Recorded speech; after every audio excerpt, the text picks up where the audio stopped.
Zdaj pa bi vam rada predstavila svojega gosta, nagrajevanega in prevajanega pisatelja tako za odrasle kot za otroke, Sebastjana Pregla, ki je tule ob meni danes seveda zaradi knjige Deček Brin na domačem kolišču. Zdaj, ta knjiga je seveda povsem zaokrožena celota in deluje samostojno, hkrati pa je del večje zgodbe.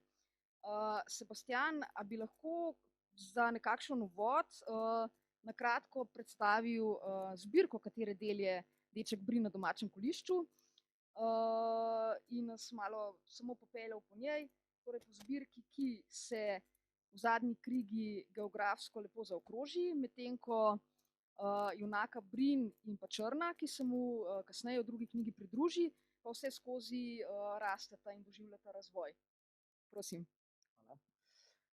Ja, v zgodbah s konca kamene dobe, kot se cela serija imenuje, spremljamo dečka Brina in prijateljico Črno, ki živita na enem od kolišč na Ljubljanskem barju, ki je bilo v tistem času, to je pred približno 5200 leti, jezero, ki so ga naseljevali koliščarji.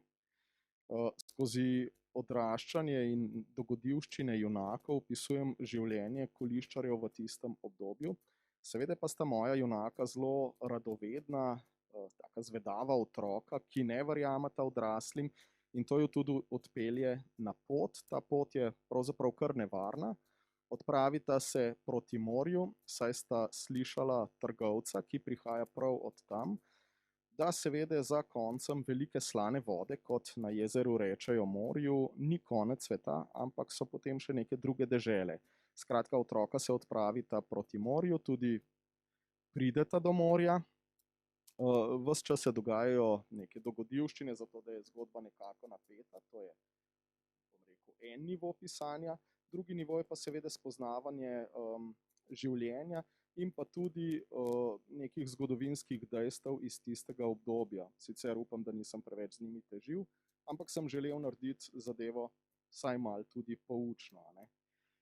No, ko prideta do morja, sicer želita nadaljevati pot, ker tam tudi slišita neke strašne zgodbe, kaj vse se dogaja na drugi strani, vendar jo okoliščine potem prisilijo, da se obrneta proti domu. Ker pa kolišča na Ljubljanskem barju niso bila samo v Sloveniji, v današnji Sloveniji, ampak so se raztezala na področju današnje Slovenije, Italije, Avstrije, Nemčije, Švice in Francije. Naša junaka, ki sledita znanju takratnih trgovcev in popotnikov, pomotoma prideta na avstrijsko Koroško, no, ampak takrat sta res že blizu doma in potem se samo še vrneta čez gore in prideta domov, ne. Skratka, eno tako geografsko popotovanje od Ljubljane do morja, pa potem, če bi zelo poenostavil, mimo Beljaka nazaj v Slovenijo, kar je za tisto obdobje in za dva otroka taka, bom rekel, dolga in drzna pot, ki je bila pa hkrati tudi poučna. Hvala. Mogoče dodam samo še to, da je trenutno moč vzeti v roke 6 knjig. 7. zgodba je pa že spisana, zdaj pa na potezi odličen ilustrator Jure Engelsberger, ki ga je tudi nujno treba omeniti. Sebastjan, kako da si se odločil zgodbo te knjižne serije umestiti v konec kamene dobe, čas, ki je v bistvu današnjim otrokom zelo oddaljen? Ja, v bistvu pravzaprav to je tudi s prostorom nekako pogojeno. Ljubljansko barje mi je od nekdaj zelo blizu in se mi zdi en tak ostanek pravzaprav neke prvinske narave, ki je pravzaprav čisto v predmestju Ljubljane. In tam se mi zdi, da zgodbe kar tako brbotajo med bilkami, ki danes tam rastejo, in da ni tako drugače, kot je nekoč bilo. Kot zgodovinarja seveda me zgodbe iz preteklosti mogoče zanimajo malo bolj kot koga drugega, ker pa se nekako naša preteklost, vsaj ta, v kateri se recimo v šoli učimo, ne, na Slovenskem, kar nekako začne, ne, s koliščarji. Mislim, ne da se začne, ampak je tu en pomemben del te zgodovine, a ne, se mi je zdelo, da glede na to, da poleg Janeza Jalna, ne, nekih drugih del ni oziroma jih je peščico, da bi bila pa to mogoče lahko ena zelo dobra izhodiščna točka za eno malo bolj napeto, pa hkrati tudi poučno. No. Prvo sem imel v mislih bolj zgodbo, eno knjigo, mogoče 3, ne, potem pa pravzaprav zelo hitro to prerasel na serijo 7 knjig. Omenil si že, torej, da si želel biti tudi malo poučen, vemo, da si sam tudi zgodovinar. Pa me zanima, v kolikšni meri si se dejansko naslanjal na neke zgodovinske ali arheološke vire? Ja, kar precej, ker kot zgodovinar v resnici v arheologiji zelo veliko nisem vedel, neke osnove so mi bile jasne, kaj dosti več pa ne. Tako da sem v bistvu sicer prvi del začel pisati, ampak zelo hitro ugotovil, da če bom želel slediti nekim zgodovinskim dejstvom, bom mogel iti hitro v knjižnico in si sposoditi kakšno knjigo, tako da Doktor Velušček je bil tisti prvi avtor, od katerega sem si nekaj metrov knjig, seveda tako metrov, če hrbte meram, ne, sposodil in se spoznal s tem obdobjem malo bolj poglobljeno, kot sem ga prej poznal. Ne. Tako da, ja, seveda, sem se opiral na te stvari, ker se mi zdi pomembno, ko gre za pisanje za otroke, da stvari pač držijo, da ni to prepuščeno nekje domišljiji otrok, kaj zdaj res, pa kaj ni. Notri recimo v zgodbi se pojavijo v drugem delu mamuti, ki jih v tistem obdobju ni bilo več, ampak na koncu knjige, kjer so pač posamezna dejstva razložena, je tudi v opombi napisan, da je to stvar avtorjeve domišljije, ker pač simbolizirajo prihod neke nove dobe. Sicer pa ja, oprijemil sem se tega, kar so arheologi v zadnjih 100 letih odkrili, in so pač notri stvari, ki jih recimo Janez Jalen ni mogel vključiti, jaz sem jih pa pač lahko, ne, seveda. Prednost. Glede na to, da so knjige v Brinu odlično sprejete, se vendarle lahko očitno tudi današnji otroci z lahkoto vživijo v svet koliščarjev. Si sam, ko si pisal, bolj ciljal na fascinacijo bralcev nad prvinskim življenjem, ki je v bistvu še totalno povezan z naravo in njenimi silami, ali si izhajal iz predpostavke, da so si pa le vsa otroštva na nek način morda podobna? Ja, to drugo kar drži, se mi zdi, ne glede na to, ne, kje smo pravzaprav in rojeni, ne vem, jaz sem recimo v Šiški, v blokovskem naselju odraščal, pa vendar je bilo tisto otroštvo zelo tako prvinsko, tam smo v bistvu raziskovali najprej, tako kot Brin, on je ta prvo domače kolišče, potem se pa že začel okrog z drevakom voziti, mi smo pa isto, najprej smo raziskovali travnik za blokom, potem smo počasi prišli do Šišenskega hriba in tako naprej, ne. Se pravi, neka ta raziskovanja se mi zdi, da so otrokom še vedno nekako, jih še vedno imajo, še vedno raziskujejo, so zvedavi, jih zanima, je pa seveda današnje življenje precej drugačne, zato po drugi strani tudi ta fascinacija nad naravo, ki so jo pa mogoče otroci, ki živijo ne v mestih, ampak bolj na podeželju, vendarle deležni v večji meri, no, kot otroci v mestu, ne. Se mi zdi, da tam so te zadeve malo bolj običajne, mestnim otrokom malo manj, zato je lahko za mestne otroke to tudi zelo zanimivo, ne, da se neke te stvari dogajajo, recimo Brin gre v gozd, se tam potika, ne, in naenkrat naleti na divje svinje, ne, kar je sicer lahko zelo nevarno, je pa v zgodbi zanimivo in simpatično in on takoj začne razmišljati, kaj bi bilo, če bi bili bratje z njim.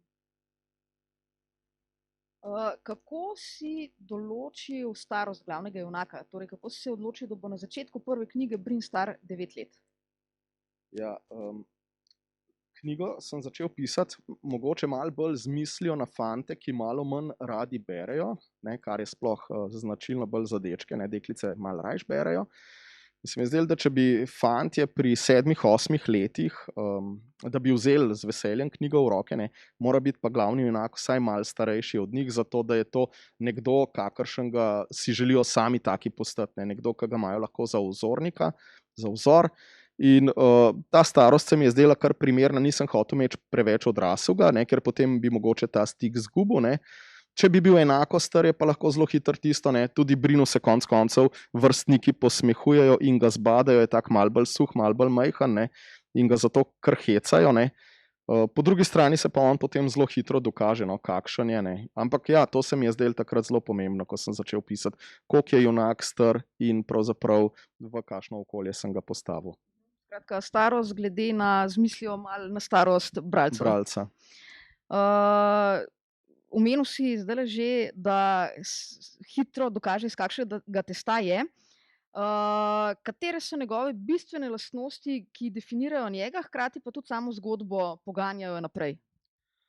Zelo je radoveden, to je tak zelo zvedav deček, vse ga zanima, ne, in predvsem on očetu, ko oče nima odgovorov, ne verjame. On zelo hitro pogrunta, njemu je pri 8, 9, 10 letih, ne, vse jasno, ne, tako da v bistvu zelo hitro pogrunta, kdaj starejši oziroma odrasli govorijo resnico, kdaj si pa malo izmislijo, ker nimajo odgovorov. In ko oče razlaga, da za najvišjimi gorami je pa konec sveta, Brin temu niti pod razno ne verjame, ne? Ker je tudi že videl dokaze, da pravzaprav tam ni konec sveta. Ne? Tako da, ja, ta zvedavost na eni strani, po drugi strani je pa tudi zelo pogumen. V bistvu si marsikaj upa, je en tak simpatičen mulček, ne, ki tudi kakšno ušpiči. Mogoče tudi kdaj malo hitreje reagira kot premisel, ne, in še sreča, da v drugem delu, da se mu pridruži prijateljica Črna, ki je pa kanček bolj premišljena, ne, ona pa stvari malo bolj premisli in to Brinu marsikdaj tudi na tem popotovanju skozi 7 delov pomaga, oziroma 6, ko sta ona dva potem skupaj. Ne. No, in tretja stvar, se mi zdi, da je Brin, poleg tega, da je tudi zelo pogumen, je pa tak sočuten fant. Ne? V bistvu ni zdaj neka taka mevžica, ampak v bistvu zna čutiti druge ljudi na en tak, bom rekel, človeški način. Ne? Zelo hitro vidi, kaj je v redu, kaj ni v redu, tudi zanaša se nekje na svoj občutek, ne? Kjeri ljudje so dobri, komu lahko zaupa, komu ne. Seveda pa kasneje to vedno s Črno preveri, ki ima te občutke še malo bolj izostrene. Se lepo dopolnjuje, tako ne? Zelo. Jaz bi mogoče tle izpostavila še eno stvar, če se boš strinjal. In sicer to, da vidi potencial v določenih stvareh prej kot ostali. On recimo takoj prepozna vrednost te tako imenovane reči, ki je v resnici voz, ki ga izumi stric Oblak. Verjetno ga tudi ta sposobnost, ne vem, mogoče bi lahko rekli daljnovidnosti ali pa neke vere v eksperimentiranje, usmerja in ga nekako oblikuje. Ja, on ni človek, ki mu nekaj ne bi uspeli in bi potem obupal, ne, bi vrgel puško v koruzo, ampak no, on verjetno puščico pa lok. Pa tudi koruze ni bilo, ampak vseeno. Tako da, skratka, je nekdo, ki vztraja, ki v zadevi, če vidi, da bi lahko zadeva imela nek smisel, bo vztrajal, bo probal to doseči. Ne? In tudi zelo hitro se uči on, ko vidi, kaj so, ne vem, prednosti tega, da nosiš vrv pri sebi, se takoj odloči, da ko bo prišel domov, bo on tudi si dal narediti eno vrv, ampak malo tanjšo, pa malo močnejšo bo probal, zrihtati si. Tako da, ja, sigurno, ne, njegov stric, ne, ki izumlja kolo in ga tudi izumi, je seveda tako kot pravzaprav še danes, ne, velja bolj za čudaka na svojem kolišču, ne, na srečo ima očeta in brata, ki ga vendarle ščitita, dokler ne bo kaj groznega naredil, ne, s temi svojimi poskusi. Brin pa dejansko, ko hodi z njim, njemu se pa to vse zelo zanimivo zdi, ne, on je fasciniran na tem, kar njegov stric počne, na tem v narekovajih igračkanjem, ker skozi to igračkanje pravzaprav so ljudje nekako prišli res do večjih odkritij. To je bilo en kup enih naključij, nesreč, ki so pravzaprav se izkazale za srečo in tako naprej. Ne. S tem so pač povezani neka odkritja ali pa izumi. Ne. In ta njegov stric Oblak, ki ima ime zato, ker ima glavo ves čas v oblakih, ne, sploh je nima na ramenih, ne. No, tako ga vidijo drugi, ne, v resnici jo ima na ramenih. Je en tak posebnež, ki ga pa Brin zelo dobro razume in vidi, ja, kot si rekla, velik potencial v tem, kar stric počne. In ko stric že mal začne obupvati, pa ni prepričan, da bi to ljudem pokazal, ne, je pa Brin tisti, ki da pobudo in reče, ne, ljudje morajo to videti, ker če tega ne bojo videli, ne bojo vedeli, zakaj je to dobro. Ne. Se pravi, vsako stvar je treba poskusiti, potem tudi, ko ljudje pridajo, naložijo ta voz in jim pokaže, ne, to je več kot lahko 2 ali pa 3 nosijo, vlečeš pa sam, ampak potem da tudi vleči vsakmu posebej. Ne. In tudi, ko pri enem takem poskusu Brin pade dol z voza, ni to nič hudega, ne. On se daleč od tega, da bi ga to ustavil, to ga še dodatno spodbudi v resnici. Ne. Ja, mislim, da večkrat reče, da moraš najprej videti, da lahko verjameš. Ne? Nekaj takega. Ja, ja. Zdaj, ko se tako pogovarjava, se zdi lik Brina skoraj idealen. a ima tudi kakšne napake, ki se morda šele potem v kakšnem nadaljevanju oziroma v kakšni drugi knjigi izkažejo? Jaz mislim, da kot urednica imaš gotovo v mislih kakšne Brinove napake, ne? Tako da mogoče boš ti kaj v njih povedala, ampak sigurno je en del te njegove mladostne zaletavosti, bom rekel, ne? On je zelo hitro navdušen, tako je za akcijo, ne? Tako da nekako je kar dobro, da ima Črno, kot sva že prej ugotavljala, ob sebi, da ga včasih malo stavi. Mogoče pa ti poveš kakšno, kar si opazila skozi vsa ta. Ne, tle sem imela bolj v mislih, pravzaprav, kako si ga ti v štartu zamislil. Tako kot precej idealen lik ali... Ja, jaz sem hotel imeti junaka, ne? To, kar je enkrat Mazzini rekel, da v slovenski literaturi manjka res pravih junakov, da vedno se neke tragedije dogajajo. Jaz sem tukaj res hotel imeti enega tacga fanta, ki je radoveden in pogumen in ki sledi svojim sanjam in mu pravzaprav to tudi uspe. Seveda so uspehi in neuspehi, so sladki in žalostni trenutki na tej zgodbi, ampak vendar na koncu on pripelje zgodbo do nekega zelo fajn konca, ne? Se pravi, prihodnost je svetla in lepa, ne, v tem primeru. Ja, no, mislim, da ti je cilj zagotovo uspel. Brin doživi sprejetje in potrditev med starejšimi, pogumnimi možmi. Torej, v bistvu nekakšno iniciacijo v tej prvi knjigi doživi. Kaj pomeni za koliščarskega dečka in pa kakšnega pomena je, da ravno ded kot najstarejši prepozna Brinova dosežka, torej v mislih imam predvsem udomačitev sokola in pa to, kako je ukanil medveda.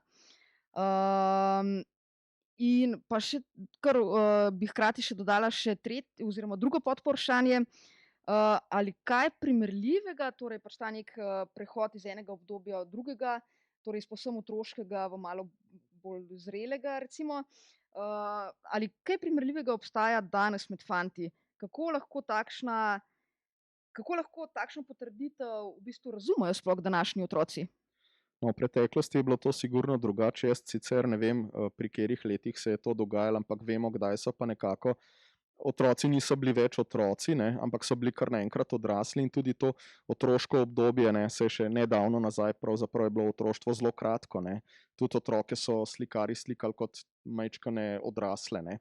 In Brin pravzaprav zelo hitro odrašča, zelo hitro se mora spoprijeti s temi izzivi ali pa nekimi nalogami, ki mu jih narava postavlja, ne, tako je primer medveda, kot si rekla, ne. In verjetno je, jaz sem ga vsaj nekako tako skušal pokazati, ne, je pri tem hitrejši od vrstnikov, ne. Te fantje, vsi ostali so malo starejši, pa si kaj takega ne upajo narediti, dočim Brin, ki je pa malo bolj predrzan, ne, si pa to upa, ne. On pa je planil in šel kričati na medveda, metati kamne v medveda, zato da ga je odvrnil od črede, ne. Pri čemer se je mogoče malo premalo, on se je že zavedal nevarnosti, vedel je, da medved hitro teče. To naravo so te ljudje, ne, vključno z otroki, zelo dobro poznali, to jim je bilo jasno, ne, ampak potem, ko pa laufa, pa vseeno vidi, ne, da to ni hec, zdaj gre za res, ne, in tudi odrasli, ki to vidijo, jih je groza, ne, da zdaj medved teče za Brinom. Skratka, gre za en tak prehod, ki ga je moj junak doživel malo prej kot vsi ostali, ampak on je en od večjih poglavarjevih sinov, ne. Njemu ni namenjeno, da bo vodil kolišče, ker ni najstarejši, ampak oče zelo hitro ugotovi, da je pa najbolj brihten ta mulček, ne. Da Brinu je pa takoj vse jasno, ne. In to je tista kvaliteta, ki jo ima Brin, medtem ko je najstarejši brat seveda močen in ima tudi že neke prve praske in rane iz teh nekih lovov in ribolovov in karkoli so že počeli. Brin je pa pravzaprav otrok, kar naenkrat skoči v neko tako, bom rekel, pozicijo odraslega, čeprav jaz ga ohranjam kot otroka oziroma ne, nekega odraščajočega fanta, ne. To se mi je zdelo zelo pomembno, da ne bo kar naenkrat odrasel, in to tudi v zadnjem delu nekako je zelo tako jasno ločeno, kje se tisto otroštvo konča in potem več let kasneje pa šele odrasel, ne. Ja, podvprašanje je bilo pa današnje, a ne? Ja, pa še mogoče vmes še to, kakšnega pomena je za Brina to, da ravno ded Aha, da ded, ja, ja. tako rekoč prvi prepozna te neke njegove kvalitete in mu potem tudi kot neko nagrado preda svoje bodalo. Ja, bom tako rekel, ne, oče, Brinov oče ima najstarejšega sina, za katerega ve, ne, da mogoče ni tisti čisto najbolj idealen vodja, ki bo prevzel kolišče, ampak vendar se ga bo čisto v redu vodil. Po drugi strani je mogoče tudi ded imel neko podobno izkušnjo. Ne? Tudi ded je pravzaprav veliko pametnejši od svojega sina, sposobnejši in ima neke tiste, bom rekel, mal bolj, kako pa temu zdaj rekel, ne, mal bolj je tak fin na nek način. On je tudi udomačil volka, potem je dobil imene. Skratka, ima neke lastnosti, ki jih mogoče njegov sin, ki trenutno vodi kolišče, nima. In ima veliko teh lastnosti, ki jih je po njem podedoval pravzaprav Brin. Ne? In on zelo Brina vidi kot neko, bom rekel, svojo mlajšo kopijo, ne? Ker nekdo, ki je v tistem obdobju lahko udomačil ptico, ne? Je gotovo imel in veliko vztrajnosti in neke kvalitete, ki jih večina teh mulcev ni imela. Ne? Oni so bolj jajca nabirali, pa gnezda verjetno razdirali, medtem ko se pa Brin ukvarjal s tem, da je šel vzgajati ptico. In tudi on si je blazno želel vzgojiti eno žival, že takoj na začetku vidimo, zato ker on se je ves čas primerjal z dedom. In ded je bil tisto uspešen, on je postavil kolišče, on je vse te prve zgodbe povedal jim. Ne, tako da ne, ta povezava, se pravi, ded, vnuk, se mi zdi tukaj kar močna. V tej knjigi ni zelo izpostavljena, se pa po nekih teh elementih jo vidi. Ne. Ja, pa še drugo Današnji, podvprašanje. ja. Kako lahko v bistvu takšno iniciacijo oziroma nek tak prehod, potrditev dojamajo današnji otroci, ki v bistvu se mi zdi, da v naši družbi tega nekako Bistveno ni zares težje. več, ne? Ne, jaz mislim, da je to preprosto vse že kar nekaj časa nazaj izginilo. Tudi v našem otroštvu tega pravzaprav ni bilo več. Ne. Se mi zdi, da to je pa ena stvar, ki je izginila. Mogoče v nekih drugih kulturah, na drugem koncu sveta, neke podobne stvari še obstajajo. Na eni strani mogoče v pragozdovih te stvari obstajajo, kjer je ta, se pravi, moč narave bistveno bolj vpliva na življenje tamkajšnjih ljudi.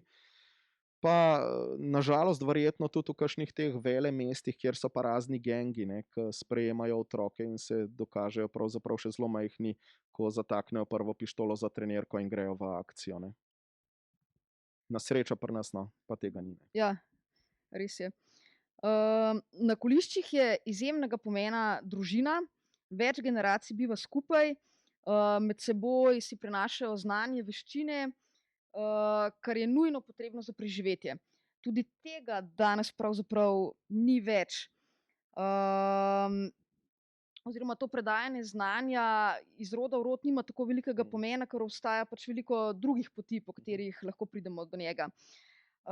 Kaj s tem izgubljamo oziroma izgubljajo današnji otroci, in po drugi strani, kaj vse je Brinu dano s tem, ko se recimo uči neposredno od deda in od očeta in mogoče kaj tudi od bratov? Ja, to je sigurno malo bolj primarno, kot je pri Brinu. Ne. Se pravi, to, kar se on od bratov in očeta uči, pa vseh ostalih odraslih, to so neke te zelo take prvinske zadeve, ki so pa takrat bile zelo pomembne za življenje. Njihovo preživetje je bilo odvisno od tega, da se bojo stvari naučili. Ne. Se pravi, ne vem, da bojo znali uporabljati nož, da bojo znali streljati z lokom. Ne. Konec koncev so na ljubljanskem barju našli arheologi otroške loke, kar govori o tem, da so otroci skozi igro se pravzaprav že učili stvari, ki so jim kasneje v življenju prišle prav. Ne, se pravi, veščina lokostrelstva. No in to učenje, ja, to je verjetno najbližje spet, ne, ponovno. Lahko se vrnemo na podeželje, tam je malo več tega še, da 2-3 generacije mogoče še živijo skupaj. Ko smo bili mi otroci na podeželju, sigurno še bilo tako, ne, zdaj je tega manj, ne.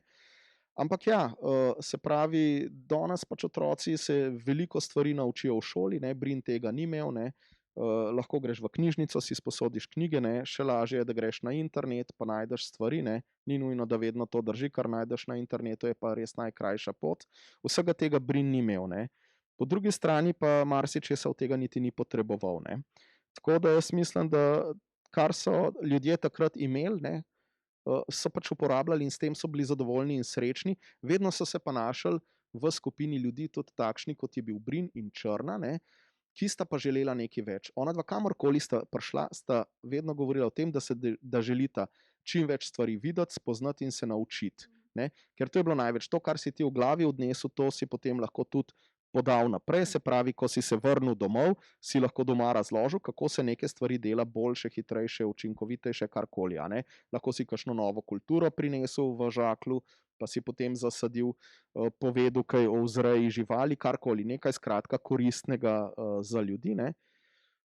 Ja, danes si to težko predstavljamo, čeprav mogoče še najbolj, bi se temu približali, ne vem, kakšne obrtniške družine, tam pa gre, iz roda v rod in so to neke stvari, ki se mi zdi, da če imaš starše, ki so obrtniki, delajo neko obrt in ti od malega to gledaš in spremljaš, ti do potankosti razumeš postopke, razumeš stvari in imaš čisto drugačen odnos do tega in to pa je stvar, ki se v šoli praktično ne da naučiti. To je pa nekaj, kar mora biti privzgojeno.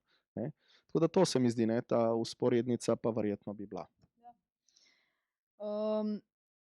Zdajle si že pripovedoval, da ona dva, ko se recimo vračata ali pa prihajata med nove ljudi, velikega pomena je pripovedovanje zgodb, opisovanje doživetij. In ob tem se ponavadi zbere staro in mlado in vsi odprtih ust poslušajo. Kakšna je vloga teh zgodb in pa kako je s tem danes? To recimo še ena stvar, ki se tudi v današnji družbi, tudi konec koncev v družinskem krogu velikokrat kar nekako izgubi in se pozabi na to moč besede, ki lahko poveže družino ali pa več generacij. No, v preteklosti sigurno zgodbe niso bile zgolj za krajšanje časa, verjetno so tudi malo večplastno ljudje razumeli. Verjetno so bile take, ki so danes ta dobre risanke, ki se otroci in starši zabavamo, ko gledamo isto risanko, samo da jo starši malo drugače razumemo kot otroci. Ampak ja, takrat so pravzaprav po eni strani so si s tem krajšali čas, moramo upoštevati, da recimo elektrike ni bilo, se pravi, ko je bila tema, ko je bil mrak, so prišli domov in potem verjetno čisto takoj niso šli spat. In zlasti po zimi, ko je bilo manj dela, tudi utrujeni niso bili toliko, poleti so bili dnevi daljši, ljudje bolj utrujeni, po zimi so bili dnevi krajši, ljudje manj utrujeni. In takrat je nastopil čas, ko so si lahko pripovedovali zgodbe, so pa seveda v te zgodbe zapakirali tudi svoje znanje, neke izkušnje, ki so šle iz roda v rod, kar so se naučili. In to je pa verjetno tisto, kar se na nek način podzavestno prenašali na nove generacije skozi neke zgodbice, ki so vendarle imele neko vsebino, ki je bila poučna. Zdaj pa danes, kako je s tem, se mi zdi, da ljudje še vedno hočemo zgodbe in tudi naši otroci jih hočejo, hlastajo za zgodbami, je pa res, da je teh na nek način nadomestkov, žive besede veliko, knjiga je sigurno najboljši. Potem smo pa zelo hitro pri radiu, ki ne vem, koliko sploh še otroci to poslušajo, televiziji, pa tudi televizija ni več aktualna, pravzaprav je samo še računalnik, tablica in vsebine. Tukaj pri teh vsebinah je pa problem to, da si slej ko prej ali otroci sami začnejo izbirati in ni fajn, ker sami sebe ne morejo verjetno vzgajati, ali pa kar je enako slabo je to, da pravzaprav te, se pravi, programi sami začnejo predvajati vsebine, kakršne si že prej gledal, se pravi, neskončno enakega ali pa podobnega, kar ni v redu. Tako da, kar je danes pomembno, je to, da je treba pač otrokom pomagati, nekako ločiti to, kaj je v redu, kaj ni, pa seveda ne tega probati preprečiti, da bojo tudi vse tiste vsebine, s katerimi mogoče imamo mi malo težave, ker se nam ne zdijo koristne, da ne bojo izgubljali časa, ker ga bojo. Samo vprašanje, ali ga bojo naskrivaj, ali bomo pa pač vedeli za to. Mimogrede, ti je slučajno kdaj prišlo na uho, da bi kakšni fantje med sabo imeli burno razpravo v Brinu, ali pa da bi se kdaj kak starejši brat pohvalil, da je pripovedoval vsebino knjige recimo mlajšemu bratu ali pa mlajšemu otroku? Še živijo te stvari tudi na ta način? Mislim, če ti je slučajno kdaj prišlo na uho? Nekajkrat zgodilo to, da mi je kakšen oče ali pa mama se javil, napisal, ponavadi je bilo to prek Facebooka, tako kakšen stavek ali dva, da komaj čakajo naslednji del, pa da so vsi otroci prebrali. Zdaj, recimo, da prijatelji ne štejejo, ker to ni čist, to je drugače, kot ti prijatelji rečejo, moji otroci berejo tvoje knjige. To je sicer fajn, ampak ja, drugače tako od otrok nisem toliko zelo slišal, sem pa tako vesel, no, kadar pa tako, ne vem, na internetu, kakšne zadeve iščem, pa vmes najdem, ne vem, da so na šoli postavljali kolišče, pa knjigico brali ali pa tako, ne. To se mi zdi pa blazno simpatično in tukaj je pač delo učiteljic in učiteljev, ne, tisto veliko delo, ne, pravzaprav, da se res potem ukvarjajo s svojimi učenci na način, da tako poglobljeno pravzaprav obdelujejo to zgodbo, ne. Gotovo, ja. O vlogi fantov in starejših fantov in moških v Brinovem življenju si že kar marsikaj povedal. Zdaj me pa zanima, kako si zamislil pa vlogo mame v Brinovem življenju. Odmerjenega je v bistvu precej manj prostora, ne, ampak neki pomen pa le ima, ne. Ja. Ampak bralec vidi, da pravzaprav je pa oče je poglavar, ne, on je ta glaven na kolišču, mama je pa glavna od očeta, ne. To nekako bralec ugotovi, ne. Tako da mama je, oče je seveda pravi moški, ker pred 5200 leti pač, če nisi bil pravi moški, prav dolgo verjetno nisi živel, ne. Razen, če si bil izumitelj, tako kot Brinov stric, teh je bilo bolj malo. Tako da to so bili kar taki orang dedci, ne, to niso bili taki na pol moški, ne. To so bili, danes bi rekli pravzaprav kar taki bolj divjaki, ne, zelo prvinski moški, ampak na srečo je tukaj vedno morata biti pa seveda oba pola in tukaj se mi zdi vloga Brinove mame blazno pomembna, čeprav ji nisem namenil toliko strani, ampak se vidi v vsakem stiku ali pa pogovoru, ki ga ima z Brino, ali pa s to bližino, ki jo mama da, kjer je dovolj samo dotik ali pa ena beseda, ne, ni treba veliko govoriti, pa je vse jasno, ne. In ona je tista, ki pravzaprav očeta posvari, da naj pazi na Brina, kako dela z njim, da Brin je vendarle še otrok, čeprav se ima že sam za fanta in tako naprej. In te besede pa oče zelo resno jemlje, ne. Tam oče ve, da ni heca, ne, z mamo, čeprav mama je blazno taka, bom rekel, mila oseba, no, tako kot jo vidimo skozi zgodbo, ne, ampak skozi tistih par stavkov, ki jih pove, pa mislim, da je zelo odločna in da je pravzaprav ona tista, ki velik del tega, kaj se dogaja na kolišču, usmerja svojo, rekel, ja, svojimi vpogledi v življenje in dogajanje. Ja, ne vstopi pogosto, ne, na prizorišče, ampak takrat, ko pa doseže, ne, to, kar si je zamislila. Ja. To, da sta si oče in Brin precej različna, sva že povedala. Na primer, Brinov oče spleza na vrh hriba in kaže Brinu, kje je konec sveta, čemur Brin seveda ne verjame. Kaj nam pove to, da recimo oče Brinu pripoveduje tudi o zmaju in zmajevih mladičih, ki jih najdejo, ne, v vodi? Kako je s temi zmajevimi mladiči? Ja, oče kot nekdo, ki je glavni, mora imeti odgovore na vse. Pa če tudi je odgovor, tam je konec sveta, ali pa to je zmajev mladič, čeprav mnogo let kasneje, ne, ko je bil čas Valvazorja, so pravzaprav ljudje še vedno verjeli, da so to zmajevi mladiči, ne, in so se glih tako pravzaprav zmajev in čarovnic še vedno bali. Tako da pri Brinu v tistem času je pa ta stik z naravo toliko bolj pristen, toliko bolj močan, ne. In odgovorov imajo na nek način manj, zato si jih pač malo prikrojijo, ne. In oče, kot sem prej rekel, pravi moški, on mora imeti odgovor na vsa vprašanja, on si ne more privoščiti, da česa ne ve, in če ne ve, bo pa kategorično nekaj zatrdil in tisto bo obveljalo, zanj bo veljalo, verjetno za ostale te prave moške tudi, ne. Brin bo pa že malo začel z glavo skomigati, da to pa mogoče ni čistko. Je zanimivo, ne, da v zvezi s temi zmajevimi mladiči v bistvu celo nekakšno verovanje, ne, razvijajo, da se ne sme z njimi mahati po zraku, ne, da ne bi jih zmaj napadel, da jih je treba vršiti v ogenj in tako naprej, ne. Ja. V bistvu ti neki izmisleki, ne, jim lahko rečemo, da dejansko imajo tudi neko kar natančno izgrajeno ozadje, ne, tako da v bistvu zgodba na videz stoji, ne. Ja, jaz mislim, da so tudi v tistih časih določeni ljudje bili zelo pametni, ne, in so znali, se pravi, te izkušnje, ki so jih imeli, zapakirati v neke zgodbe, za katere so želeli, da jih ljudje verjamejo, da takšne so, ne. Zdaj, kasneje so se pač lahko iz tega razvile neke religije, lahko so se pa razvila neka taka verovanja, no, pač v neke nadnaravne pojave ali pa v neke ne vem, če je to sploh nadnaraven, konec koncev za njih zmaj po mojem niti ni bil tako nadnaraven. Takrat je bilo vse drugače in veliko neznanega. Ne. Takrat so en zelo majhen košček pravzaprav sveta ljudi, živali poznali. In konec koncev, že če bi prišla neka žival, ki je živela 500 km stran, bi bilo to za njih pravzaprav nadnaravno, bi se nek čudež zgodil, ne, če bi tako žival zagledali. Ne. Tako da, seveda, ne, so te zgodbe postale, ampak kot rečeno, to je vse z namenom, ne, da pravzaprav se obvarujejo nekih bodočih ponavljanj starih napak. Mislim, da Brina ne samo v tej knjigi, ampak tudi potem za naprej bistveno zaznamuje prihod piskača na njihovo kolišče. To je nekakšen potujoči trgovec.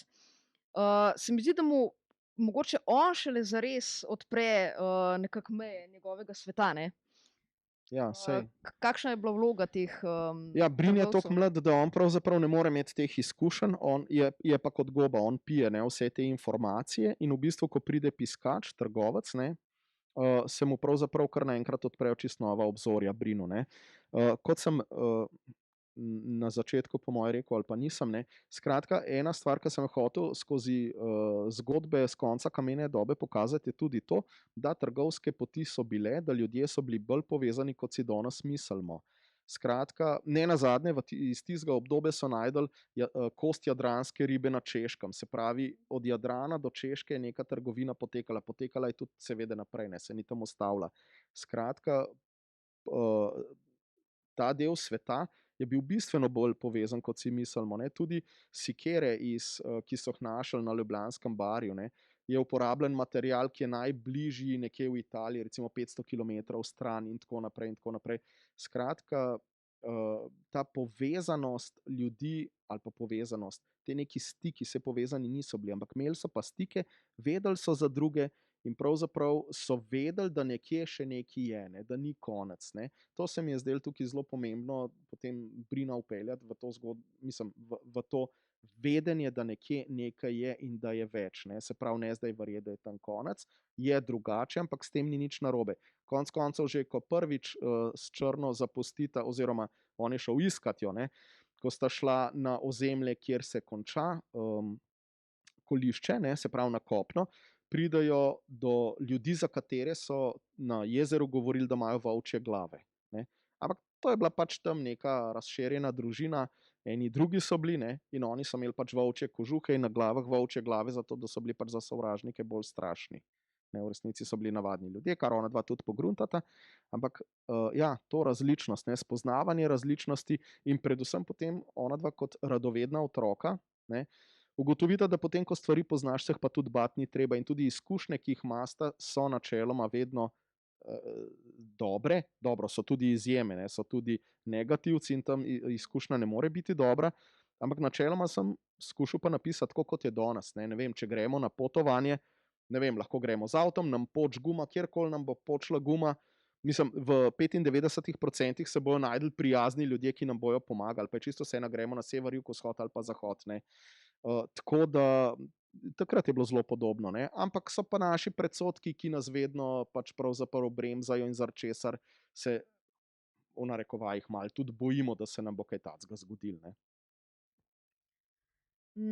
Ded Volk, stric Oblak, Črna, Sončnica in tako naprej. Liki imajo zanimiva imena, ki prihajajo predvsem iz živalskega in rastlinskega sveta. Kako si prišel na idejo za imena, oziroma kako si jih izbiral in v kolikšni meri dejansko opisujejo lik oziroma človeka? Ja, zdelo se mi je nekako, da kako drugače niti ne bi mogli si izmišljati, razen če bi si popolnoma izmišljevali imena. No.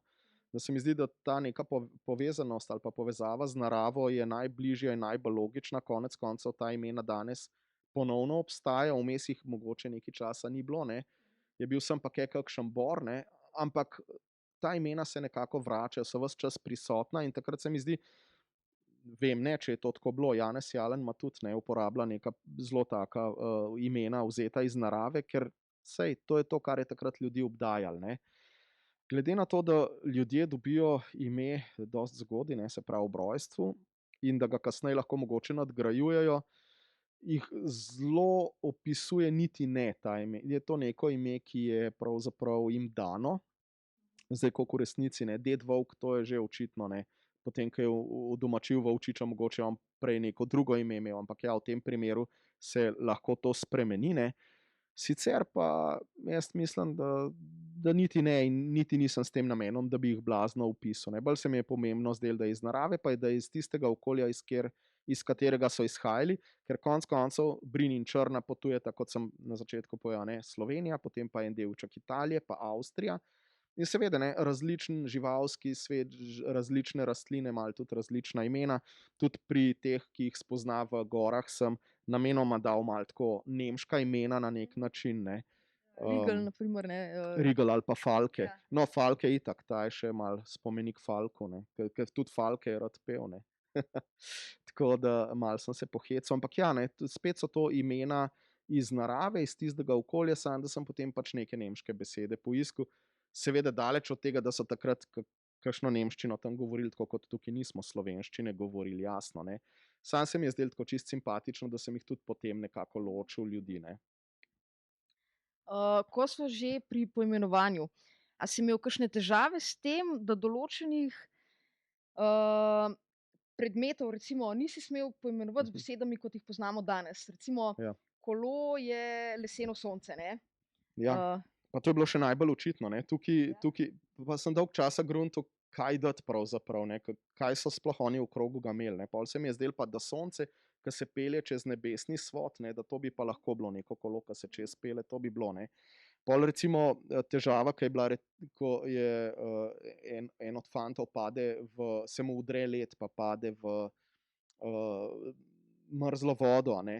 Ga pečejo pljuča, ampak verjetno oni niso govorili o pljučih, ne. Jaz ne vem, o čem so točno govorili, ampak prav gotovo niso tako imenovali, ne. Dobro, tam se nisem blazno obremenjeval, edino nisem šel v neke zelo specifične stvari, ne.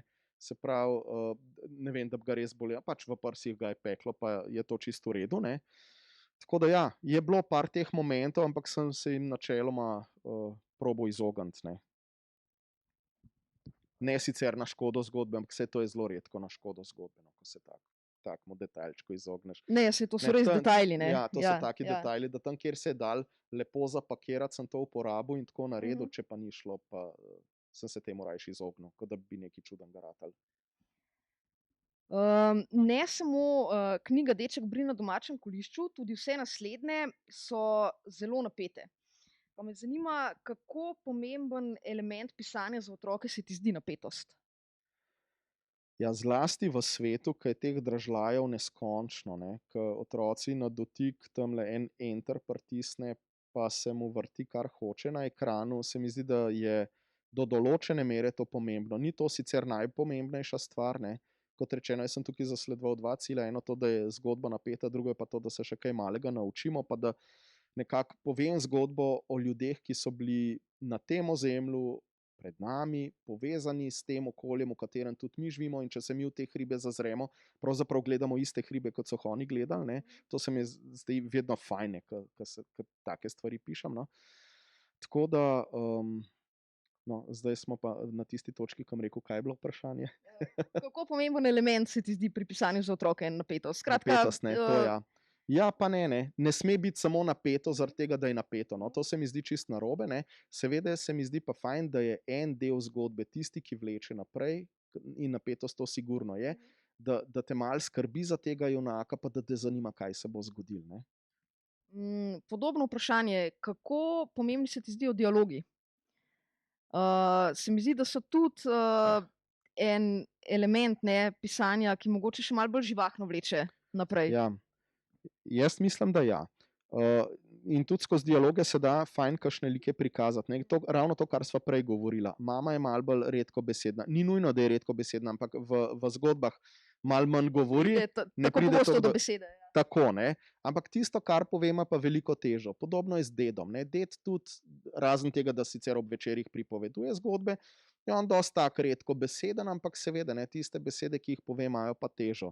Po drugi strani sta pa Brin in Črna taka malo bolj brblava, zato ker, ja, otroka sta, onadva sta v tem svojem otroškem raziskovalnem svetu in morata biti taka, ne. Tako da dialogi se mi zdijo fajn, pa tudi verjetno je za bralca fajn, ki bere dialoge, gre malo hitreje, malo manj se ustraši, niso tako zabasane strani, to sigurno pomaga. In tudi kakšne stvari zvenijo bistveno bolj prepričljivo, ne? Če junak pove, kot če pisatelj nekaj opiše. Ja, drži. Zdaj, ves čas pogovora sva v bistvu oba omenjala tudi deklico Črno, ki se Brinu na tej njuni dogodivščini, na tem potovanju pridruži v drugi knjigi. Zdaj, rekel si že, da si sprva pisal knjigo predvsem z mislijo na fante, ki mogoče malo manj berejo. Ampak nekako pa kaže, morda se motim, da si s to vpeljavo še enega dekliškega lika, pa pomislil tudi na punce. Zelo hitro sem na to pomislil. Vse to se mi zdelo čisto narobe, če bi samo o teh fantih razmišljal, ki nočejo brati. Ne? In potem sem rekel, potem so pa še punce, ki nočejo biti princeske in nočejo imeti samoroga v spalnici, ne, svoji.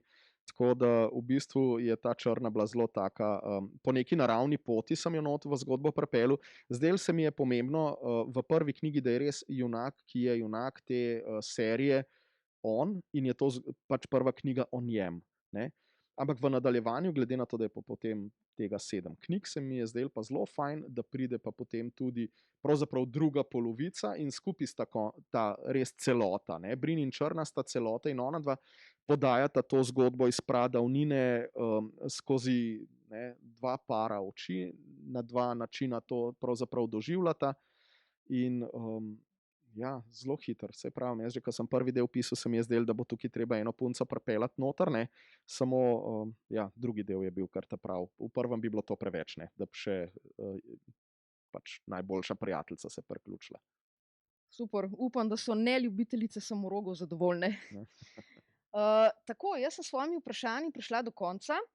Smo pa že pred tem pogovorom dobili 2 vprašanji v pisni obliki. In sicer Ano Pavlinjek zanima, kakšne naslove za pisni sestavek naj formuliram, da se bodo današnji otroci lahko identificirali z dečkom Brinom. Radovednost, razmišljanje, spoštovanje do starejših, kaj drugega? Jaz mislim, da zlasti ta radovednost, ne, to, kar sem vas čas poudaril, ne, kakšen je Brin, on je tak radoveden, pogumen. Ne, to sploh v prvi knjigi je velik poudarek na tem. Ne. Mogoče tudi malo odnos to, kaj se pravzaprav lahko naučimo od starejših, ne? Da pravzaprav zgodbe dedov nam imajo kaj še zapovedati. Je pa vprašanje, če to res otroci danes na ta način razumejo. Seveda, verjetno čisto radi prisluhnejo, ko dedi ali pa babi povesta kakšno zgodbico, ampak vendar je to drugače, kot je v primeru Brina. Ne? Meni se zdi bolj ta, povezano z naravo, ta prvinskost, pa neustrašnost, raziskovanje in biti odprt za nove stvari. Ne? To je recimo Brin. Kar je tudi v bistvu zelo dragoceno sporočilo vseh teh knjig. Ne? Drugo vprašanje je zastavila Majda Lesjak. In sicer, ali so vse glavne književne osebe le plod avtorjeve domišljije ali so katere nastale na osnovi resničnih zgodovinskih oseb? Ja, tega pa nisem, resničnih zgodovinskih oseb nisem zasledil, ne, v vseh teh knjigah, tako da ne, to, glede na to, da se dogaja pred 5200 leti, so osebe izmišljene, resnični so pa pravzaprav predmeti, ki se v zgodbah pojavljajo. In tudi te so na koncu vsakega dela zelo natančno popisani, se pravi kolo ali pa najstarejše glasbilo. Tukaj se mi je zdelo pomembno povedati ali pa izpostaviti neke stvari, ne, ki so v bistvu, ki se jih Slovenci malo premalo zavedamo. Da konec koncev tudi na tem majhnem koščku sveta so neke stvari, v katerih smo bili pa najboljši, in to ni neko športno tekmovanje, ki danes vsi o njem govorijo, čez 3 mesece pa nihče o njem nič ne bo vedel. Ne? Ampak gre za stvari, kot je recimo prvo kolo. Verjetno nismo bili edini, ki smo v tistem obdobju sovpadali to, ne, časovno. Tudi na drugem koncu sveta so delali kolo, ampak trenutno velja naše kolo za najstarejše. Ne. Torej je to nekaj, kar je pomembno, da otroci vejo, da na tem področju so pa neki naši prapredniki naredili prvo kolo. Isto velja za piščal, ne, 60 000 let staro glasbilo, veliko prej kot deček Brin. Ampak upeljal sem na to, da pač vse piščali so ves čas smeli, ne? V opombah sem pa lahko povedal, da tudi najstarejše glasbilo izvira iz področja današnje Slovenije. Temu so seveda v tujini oporekali, ne? Da to je pač navadna medvedova piščal, kjer so slučajno ene lukance gor. Potem je pa ta makedonski glasbenik, ki se zdaj seveda ne bom spomnil imena, dokazal, da temu ni tako. Ne? Ja. Je v eni nisem čisto siguren. Ja, skratka, ne. On je pa dokazal, da na to piščal se pa vendarle da igrati, ne. In je igral marsikaj, ne, konec koncev tudi klasiko, ne. Tako da, no, to so take stvari, ki so se mi zdele pomembne za, kot neke stranske zadeve, ampak vendarle za izpostaviti, povedati, pa nekako umestiti v ta prostor. Vmes so do mene prispela še 3 vprašanja, in sicer Krajnina sprašuje: "Zanima me, kako se razlikuje priprava, postopek pisanja knjig za otroke v primerjavi s procesom za odrasle?" Ja, ko sem začel pisati za otroke, sem se na neki točki začel zavedati, kako pomembno je, da vse stvari držijo, ne. Da pravzaprav so vsi podatki, zlasti zato, ker govorim o nekem obdobju zgodovinskem, ki ni samo neka domišljijska pokrajina z domišljijskimi junaki, ne, ampak gre dejansko za neke, če drugega ne, resnične predmete v tem našem okolju, ne. Tako da zavedanje tega, da ko podajam zgodbo otrokom, morajo res stvari držati, ne. Zato tudi, no, vse to, kar sem danes že večkrat omenil, so na koncu tiste opombe, kjer sem tudi napisal, na primer za piščal, ja, veliko starejša je od tega obdobja, ampak vendar, ne, sem jo vključil in tako naprej. Se pravi, otrokom povedati, tako kot pokazati, kaj je prav in kaj je narobe. Seveda jim je treba tudi povedati, da tukaj je ena velika sivina. Med prav in narobe je ogromno sivega, in vsak dan znova se moramo odločiti, ne, na katero stran bomo zavili, ali malo bolj proti prav, ali malo bolj proti narobe. Ne. Seveda želimo, da bi jih čim več na malo bolj proti prav zavili, ampak skratka, sami se odločamo ali pa se odločajo. Ne. In to se mi zdi tudi pomembno otrokom povedati, ne zavijati v nek celofan pa vato, ne. Ampak ja, lahko se odločiš tako ali pa drugače, ne. In zdaj, kaj so koristi tega in prednosti, kaj so pa slabosti. Brin je mogel ves čas to pravzaprav upoštevati, ne, ker v te prvinskosti, v te povezanosti z naravo, ne, tam pač so napake zelo drago plačevali. Ko so prečkali reko, ne, lahko te odnese voda, ko so šli čez gore, lahko te odnese plaz, tudi take ljudi so srečali, ko je nekoga odnesel, ne. Se pravi, to so bile stvari, ki si mogel premisliti in vedeti, kaj delaš, ne. In se zavedati odgovornosti, ki jo nosiš, ne. Tudi konec koncev, če smo vsi na vrvi, pa ti spustiš, veš, da si s tem zafrknil druge, ne. In ogrozil življenje, In ja. ogrozil življenje, ne. Da to ni hec. Prej sem na hitro pogledala, opažam, da je bilo vprašanje samo to, ostalo pa so pohvale zate. Hvala. No, Tako se da za odrasle pa nisem odgovoril. Za odrasle, ne, če pa smem sam zaključiti, je pa to, da pravzaprav odrasli so pa odrasli, ne, in tam si lahko privoščim pa bistveno več svobode na polju tega, da se pa bralec odloči, kaj ja in česa ne. Ne, in kaj verjeti in česa ne verjeti, ne. stvari lahko v bistvu bistveno bolj odprte in Absolutno. nedefinirane ostajajo, a ne. Ja, in tako. Takole, Zdenka Kozinc pravi, da odlično predstavljaš knjigo in junaka. Maruša Čop se strinja, na zelo prijeten, preprost način, ki je blizu otrokom. Mojca Bahun pa pravi, pisatelj Pregl, tako kot Karlovšek, ki je bil gost v pogovoru pred nama, izpostavlja vrednote, ki pomagajo preživeti in živeti v deželi, kjer je narava z nami, če le hočemo. Hvala lepa. Tako, mislim, da smo prišli do konca. Hvala, da ste si vzeli čas in se tole urico v bistvu podali med koliščarje. Upam, da vam bo kaj od tega, kar je Sebastian povedal, prišlo prav pri delu z bralci tekmovalci. Jaz vam želim uspešne priprave na tekmovanje in vas lepo pozdravljam.